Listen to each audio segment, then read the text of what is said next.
कि बेटा बात हम कर रहे हैं पाठ 12 दोहे की। दोहे दो पंक्तियों में होते हैं और इनके अर्थ जो हैं वो बहुत गहरे होते हैं। गहरे अर्थात नीति परक जो है वो दोहे होते हैं। जीवन जीने की सीख जो है ये दोहे जो है हमें देकर जाते हैं। पाठ 12 में बेटा 3 कवियों के जो दोहे हैं वो हमारे पास हैं, कबीर, रहीम और वृंद। कबीरदास, अभी हमने भाषांजलि दिवस भी मनाया था जिसमें हमारा पूरा एक दिन जो है वो कबीर जी को दिया गया था, एक दिन पूरा रहीम जी को दिया था। तो बहुत से उनके जीवन के बारे में भी हमने जाना। कबीर जो है वो हमारे मध्यकालीन हिंदी साहित्य के तीनों ही, कबीर जी, रहीम जी, वृंद जी, तीनों ही हिंदी साहित्य, मध्यकालीन साहित्य के बहुत बड़ा इनका जो योगदान है वो है। कबीर जी की भाषा को बेटा सधुकड़ी भाषा, पंचमेल खिचड़ी भाषा कहा जाता है, क्योंकि ये बहुत घूमते थे, जगह जगह भ्रमण करते थे और वहां से जो सीखते थे, जो देखते थे, उन्हीं चीजों को इन्होंने अपने दोहों के द्वारा जो है वो हमारे सामने प्रस्तुत किया है। जो भी समाज में घटता था, जो आडंबर देखते थे, उनके बारे में बताया है। पहला दोहा है बेटा, कागा काको धन हरे, कोयल काको देख, मीठे बोल सुनाई के, जग अपना कर लेत। कागा कौवा, काको किसी का, धन रुपया पैसा, हरे हरता है चुराता है। कि कौवा जो है वो किसी से भी किसी का धन जो है वो नहीं छीनता है, किसी से कुछ भी छीनता नहीं है। और कोयल काको दे, और कोयल जो है वो किसी से भी कुछ जो है वो नहीं देती है। ना तो कौवा किसी से कुछ लेता है, ना ही कोयल जो है वो किसी को कुछ देती है। मीठे बोल सुनाई के, मीठे बोल, मीठी वाणी, मीठे वचन, सुनाई के सुनाकर, जग पूरा संसार अपना कर लेत, अपना बना लेते हैं। कि कोयल और कौवे में से सबसे अधिक हम जो है कोयल को पसंद करते हैं, क्योंकि कोयल अपनी मीठी वाणी से पूरे संसार को अपना बना लेती है। मीठी वाणी का महत्व जो है वो कबीर जी ने इसमें बताया है। कैसे, क्या लाभ है मीठी वाणी के? मीठे बोल बोलने से, मीठी वाणी से सबसे पहले तो हमारा अपना मन जो है वो शांत रहता है। जब हमारा मन शांत रहेगा, हम मीठी बोली बोलेंगे, तो जो हमसे बात करने वाला है, जो व्यक्ति हम सुनने वाला है, उसका मन भी जो है वो शांत रहता है। क्रोध को शांत कर देता है। बड़ी से बड़ी लड़ाई या युद्ध है वो भी मीठे बोल से होने से पहले ही समाप्त हो सकता है। अब आप कक्षा में हो या कहीं बाहर हो, कोई व्यक्ति बहुत आपसे गुस्से में बात कर रहा है, अगर आप भी आगे से गुस्से में बात करोगे तो वो बात जो है वो बढ़ जाएगी, झगड़ा हो जाएगा। और वहीं बड़े प्यार से हम अगर उससे बात करते हैं तो हम झगड़े को वहीं समाप्त कर देते हैं। और जो कड़वे वचन हैं, जैसे कौवे को बोला गया है, कौवे को बोला गया है कि कटु वचन बोलता है, कटु वचन से क्या होता है? मिठास समाप्त हो जाती है। हम भी झुंझलाते रहते हैं, हम में इरिटेशन आ जाती है। जो हमसे बात करने वाले हैं, हमारे आसपास रहने वाले हैं, वो भी हमारे कड़वे वचनों से आहत होते हैं, उनको दुख होता है। हम झगड़े को, हम लड़ाई को आमंत्रित करते हैं। तो ये दोनों में बताया गया, कटु वचन की हानियां और मीठे बोल, देखो दोनों का है कि अगर हम मीठे बोल बोलते हैं तो हम किसी को भी अपना बना सकते हैं, हम किसी का भी मन जो है वो जीत सकते हैं। दूसरा दोहा है बेटा कबीर जी का, साधु ऐसा चाहिए जैसा सूप सुभाए। साधु, सज्जन पुरुष कैसे होने चाहिए? जैसे सूप का स्वभाव होता है। आपकी बुक में एक चित्र दिया गया है, ऊपर बड़े अच्छे से प्रस्तुत किया गया, उसमें बताया गया है येलो से कलर का, जिससे दाने गिर रहे हैं, उसे हम कहते हैं सूप।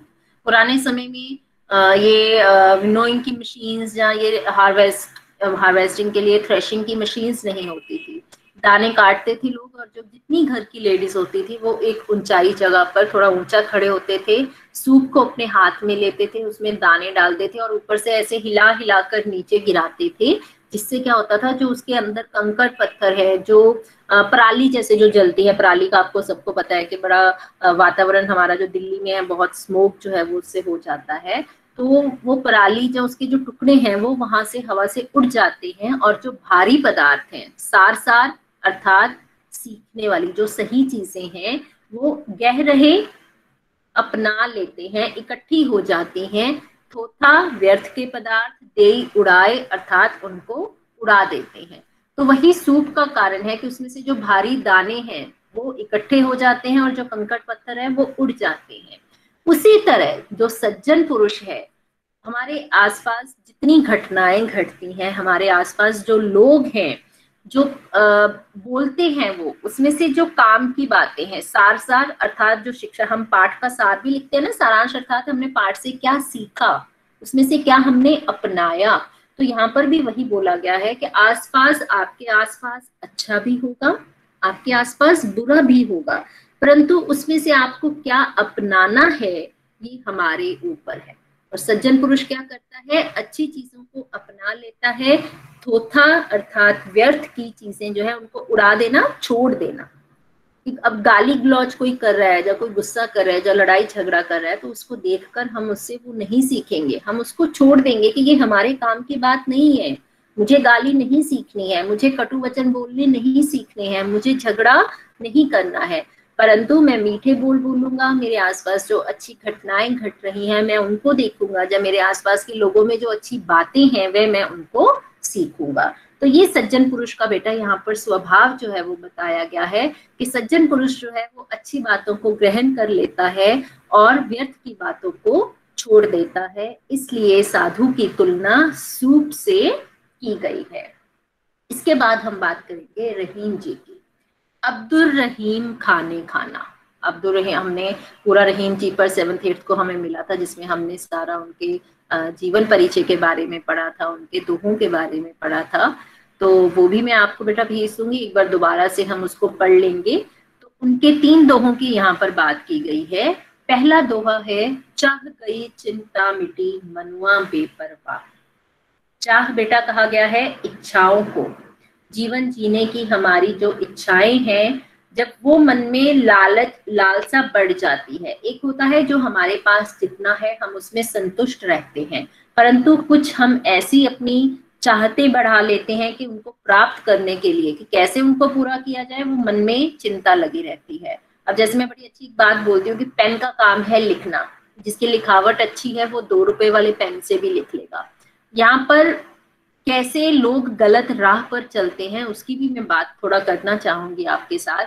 मान लो कोई भी व्यक्ति है, अब उसने देखा कि मेरे दोस्त के पास तो लग्जरी चीजें हैं, घूमने फिरने जा रहा है, क्लब में जा रहा है, या मेरे उसके पास बहुत एक्सपेंसिव पेन है, जूते हैं, मुझे भी वो चाहिए पर मैं खरीद नहीं सकता, मुझे पता है मेरे पास इतने पैसे नहीं है। अब वो चाह तो हमने अपना ली, वो इच्छा हमने अपना ली, पर अब उसको पूरा कैसे किया जाए। जब पता है हम पूरा नहीं कर सकते तो हम क्या करेंगे, उसको पूरा करने के लिए गलत राह पर चल पड़ेंगे। आप देखते हो हमारे आसपास चोरियां होती हैं, कई बार बहुत छोटी छोटी चोरियां होती हैं जिनका हमें समझ नहीं आता कि वो क्यों, क्योंकि वो यूथ है जो गलत राह पर चल पड़ रहा है अपनी आवश्यकताओं को पूरा करने के लिए। अब उसने क्या किया, चोरी का रास्ता अपना लिया। तो यही बेटा यहाँ पर हमने क्या सीखा, मैं बार बार आपको बोलती हूँ कि एजुकेशन जो शिक्षा है वो वही सिखाती है कि आप कैसे व्यक्ति बन रहे हो, कैसे हमें अपने मन को कंट्रोल में रखना है, कैसे हमें संतुष्ट रहना है कि हम कईयों से अच्छे हैं और जो हमारे पास है। घड़ी ने समय बताना है, अब वो घड़ी 50 रुपए की हो, 100 रुपए की हो, या 1 लाख रुपए की हो, बताना उसने समय ही है। और वही हमने लाख की घड़ी तो पहन ली, जब पेन तो एक्सपेंसिव ले लिया, पर हमारा व्यक्तित्व अच्छा नहीं है, तो वो सारी चीजें व्यर्थ है। तो यहाँ पर रहीम जी वही बात कर रहे हैं कि चाह गई चिंता मिटी मनुआ बेपरवाह। जब हमारी इच्छाएं समाप्त हो जाती हैं, हम संतुष्ट हो जाते हैं, चिंता मिटी, चिंता मिटी मतलब समाप्त हो गई, क्योंकि जब इच्छा ही नहीं है तो उस इच्छा को पूरी करने की जो चिंता है वो समाप्त हो गई। मनुआ मन, बेपरवाह मन बिल्कुल बेपरवाह हो जाता है, अर्थात उसकी जो चिंता है वो समाप्त हो गई है। तो वो बेपरवाह हम वैसे कहते हैं कि जिसको कोई परवाह ना हो, पर यहाँ पर बेपरवाह किससे हो जाता है, व्यर्थ की चिंताओं से। जिनको कछु ना चाहिए, कछु कहा गया है कुछ, और जिसको कुछ भी इच्छा नहीं बचती व्यर्थ की, जिसको कोई लालच नहीं बचता, वे साहन के सा, साहन के सा बेटा यहाँ कहा गया है शाहों के शाह अर्थात राजा, मलंग, कि वो व्यक्ति अपने आप में ही राजा बन जाता है, क्योंकि उसके मन का लालच जो है वो समाप्त हो जाता है। व्यर्थ की चिंता जो है वो समाप्त हो जाती है। और जब आपका मन शांत होगा, आप अपने आप को ही एक राजा की तरह अनुभव करना शुरू कर देते हो। दूसरा दोहा है बेटा, जे गरीब पर हित करे। पर हित दूसरों के लिए, गरीब गरीब व्यक्ति के लिए, हित मतलब भलाई करना। जो व्यक्ति गरीब लोगों की भलाई करते हैं, ते रहीम बड़ लोग। रहीम जी कहते हैं कि वो लोग जो हैं वो बहुत बड़े हैं। अमीर किसे कहा गया उनके अनुसार? अमीर कौन है? बड़े लोग। बड़े लोग अर्थात बड़े लोग कौन हैं? जो गरीबों की सहायता करते हैं। कहाँ सुदामा बापुरो कृष्ण मिताई जो। सुदामा और कृष्ण जी की मित्रता की यहाँ पर बात की गई है बेटा। बापुरो का अर्थ होता है विप्र ब्राह्मण, गरीब जो ब्राह्मण थे सुदामा। कृष्ण, कृष्ण भगवान की बात की गई है। मिताई मित्रता, जोग अर्थात योग्य। कि कहाँ हम बात करते हैं कि अमीर और गरीब में मित्रता नहीं हो सकती, परंतु अमीर वही है जो गरीब से मित्रता निभाता है, जो उसका भला करता है। और उसकी उदाहरण उन्होंने दी है कृष्ण जी की, कि कृष्ण जो राजा थे, जो इतने भगवान तुल्य जो है वो उनको माना गया था, उन्होंने सुदामा जो एक विप्र, बापुरो विप्र ब्राह्मण था, गरीब था, उससे अपनी मित्रता निभाई थी। इसलिए कृष्ण जी को बड़े लोग अर्थात अमीर कहा जा सकता है। बहुत बड़ी उदाहरण, जब भी मित्रता की, सच्ची मित्रता की उदाहरण दी जाती है तो सुदामा और कृष्ण जी का नाम जो है वो अवश्य लिया जाता है। तो सार क्या है कि रुपए, धन, पैसे से कोई भी बड़ा नहीं होता, बड़ा होता है मन से। जब आप मन से किसी गरीब की सहायता करते हो तो आप अपने आप ही बड़े बन जाते हो। तीसरा दोहा बेटा बात की गई है, रहीमन ओछे नरन सो। यहाँ पर आप नोट कर लेना, ओछे तुच्छ, जिनकी सोच छोटी है, और नरन कहा गया है मनुष्य को। नर, नर मादा हम बोलते हैं, नर अर्थात मनुष्य। रहीमन ओछे नरन सो, सो मतलब से, कि जो तुच्छ व्यक्ति है उससे बैर, शत्रुता, भली अच्छी, ना ही प्रीति, मित्रता। कि जो तुच्छ व्यक्ति है, जिस व्यक्ति की सोच छोटी है, जिसके मन में छल कपट है, उसे हम कहते हैं तुच्छ व्यक्ति।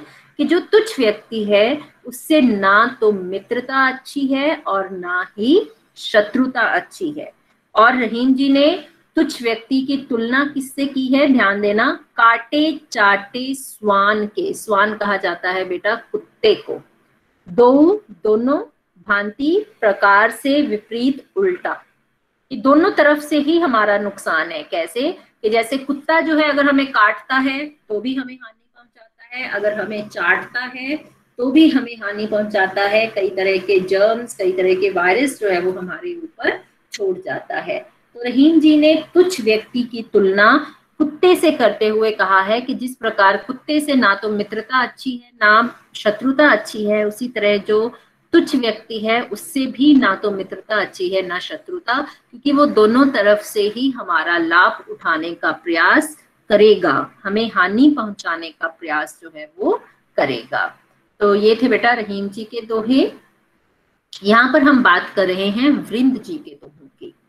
नीकी पै फीकी लगे बिन अवसर की बात। नीकी अच्छी पर फीकी बुरी लगती है बिन अवसर की बात। कि अगर आप बिन अवसर अर्थात मौका देखकर अगर हम बात नहीं करते हैं, अगर हम समय पर सही बात नहीं करते हैं, तो वो बात, अच्छी बात, नीकी अर्थात अच्छी बात जो है, फीकी, उसका कोई लाभ नहीं है, वो अच्छी नहीं लगती है।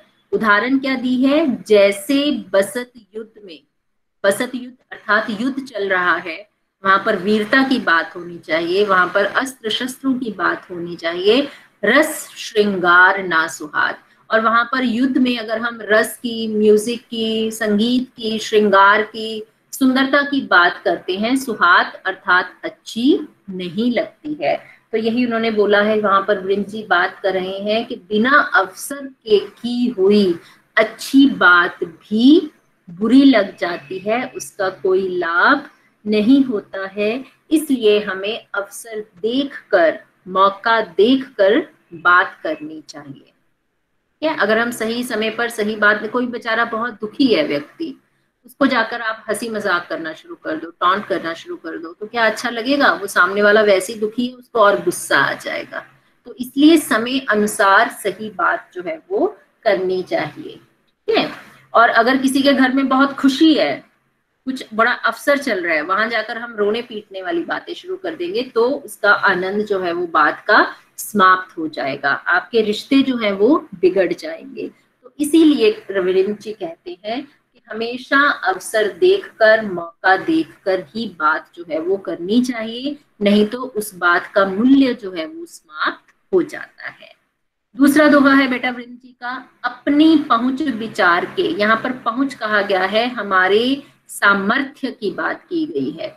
हमारी औकात शब्द जैसे हम कई बार बोल देते हैं, मैं प्रयोग नहीं करना चाह रही थी, पर आपको बड़ा उससे क्लियर समझ आ जाएगा। अर्थात हमारा सामर्थ्य कितना है उसके बारे में विचार के, अर्थात विचार करके कर्तव्य करिए दौर। कर्तव्य यहाँ कहा गया है कार्य को, करिए दौर अर्थात करना चाहिए, कि हमेशा अपने सामर्थ्य के अनुसार ही कार्य जो है वो करना चाहिए। कर्तव्य यहाँ कहा गया है किसी भी कार्य को। अब मुझे पता है मेरा सामर्थ्य है कि मैं 10 किलो या 15 किलो भार उठा सकता हूँ, और मेरे सामने 100 किलो भार रख दिया जाए और बोला जाए कि नहीं जी आप इसको उठाओ, और मुझे पता है कि मैं नहीं उठा सकता, पर मैं प्रयास क्यों करूं, मुझे चोट लग सकती है। तो बड़ी अच्छी उदाहरण उन्होंने ये बोली है, तेते पांव पसारिए जेती लांबी सौर। तेते उतने ही, पांव हमारे पांवों की बात की गई है, पसारिए पसर कर सोइए, जेती जितनी, लांबी लंबी, सौर कहा गया है चादर को। अब आपकी चादर जितनी लंबी है आप उतने ही पांव पसार कर सो सकते हो। अब ठंड का मौसम है, चादर हमें पता है हमारे पूरे शरीर को कवर नहीं कर सकती, तो हम क्या करेंगे, हम टेढ़े हो जाएंगे, सिकुड़ जाएंगे और अपने आप को उसके अंदर कवर कर लेंगे। तो यही रविंद्र जी कहते हैं कि जो कार्य भी अगर आप कर रहे हो उसको अपना सामर्थ्य देखकर ही करो, चाहे वो फाइनेंस की बात की जाए, किसी भी प्रकार की बात की जाए, बल की भी बात की जाए, बुद्धि की भी बात की जाए, तो कार्य हमें वही करना चाहिए जितना हमारा सामर्थ्य है। पहुंच मतलब सामर्थ्य, कि अपने सामर्थ्य को देखते हुए ही कोई भी कार्य जो है वो करना चाहिए। पॉकेट में है 500 रुपए, हम शॉपिंग करने चले गए 1500 रुपए की, तो वो संभव नहीं है। तो ये छोटी सी उदाहरण है, बस उनके कहने का भाव यही है कि आप अपनी हिम्मत को, अपनी शक्ति को, अपनी बुद्धि को पहचानो और उसके अनुसार ही अपना कार्य करो, चाहे वो फिजिकल कार्य है, चाहे वो फाइनेंस की बात की जाए, आर्थिक स्तर की बात की जाए, कोई भी जो कार्य है उसमें पहले स्वयं की शक्ति को पहचानना बहुत आवश्यक है। तीसरा दोहा है बेटा वृंद जी का, कारज धीरे होत है। कारज कहा गया है काम को, धीरे कहा गया है धैर्य से, कि कोई भी कार्य जो है वो धीरे मतलब स्लो की बात नहीं यहाँ की गई, होत है, होते हैं, अर्थात कार्य, कोई भी कार्य आप लेते हो उसको करने में धैर्य लगता है। काहे होत अधीर, काहे क्यों, होते हो अधीर धैर्य खो देना। कोई भी कार्य जो है वो समय के अनुसार धैर्य के साथ ही होगा, उसके लिए अधीर होने की या धैर्य खो देने की आवश्यकता नहीं है। उदाहरण कितनी अच्छी वृंद जी ने दी है, समय पाए तरुवर फले। तरुवर कहा गया है पेड़ को, फले मतलब फलता है, बढ़ता है, उसकी जो वृद्धि है वो होती है। केतक कितना ही सींचो, सींचना, नीर मतलब पानी। अब पौधा आज लगाया है मैंने, वो 2 फुट का पौधा है, अब मैं सोचूं कि मैं तो इसमें 4-5 बाल्टी पानी डाल दूं और ये कल ही पेड़ बन जाएगा, वो संभव नहीं है। तो इसीलिए उन्होंने बोला है कि समय पर ही पेड़ तरुवर जो है वो फलेगा, बढ़ेगा, उस पर फल लगेंगे, चाहे आप कितना भी पानी दे लो। और अधीर होकर ज्यादा पानी दे दोगे तो वो पौधा जो है वो सड़ जाएगा। तो इसीलिए कोई भी कार्य जो है उसको पूर्ण करने के लिए उसमें धैर्य का होना, धैर्य रखने की आवश्यकता है। अगर हम अधीर हो जाएंगे, अगर हम धैर्य खो देंगे तो हमारा कार्य जो है वो खराब हो जाएगा, हम सही ढंग से निर्णय नहीं ले पाएंगे। ये मूल्य इसमें निकलते हैं। अधीर होने के नुकसान क्या होते हैं अगर हम धैर्य खो देते हैं। और अगर हम बात करें साहस, बुद्धि और धैर्य, ये हम लगातार हर चैप्टर में ही ये जीवन मूल्य आ जाते हैं। हम तन्मय वाले चैप्टर की बात कर ले, हम उस रात की बात कर लें, या हम निर्मला बुद्धि एंड निर्मला सांप और सियाल पाठ की बात करें, या एवरेस्ट की बात करें, अंत में हर कार्य जो है वो यही है कि साहस, बुद्धि और धैर्य जो है, ये तीन चीजें हम में होना बहुत आवश्यक है, तभी जो है वो काम हमारा हो सकता है। तो काम अच्छा करने के लिए इन सारे गुणों को अपनाना आवश्यक है। तो ये था बच्चे हमारा पाठ, जिसमें हमने कबीर, रहीम और वृंद जी के दोहों की बात की है। और जहां तक मुझे लग रहा है आपकी सारी शंकाएं जो हैं वो भी इसमें समाप्त हो गई होंगी, और आपको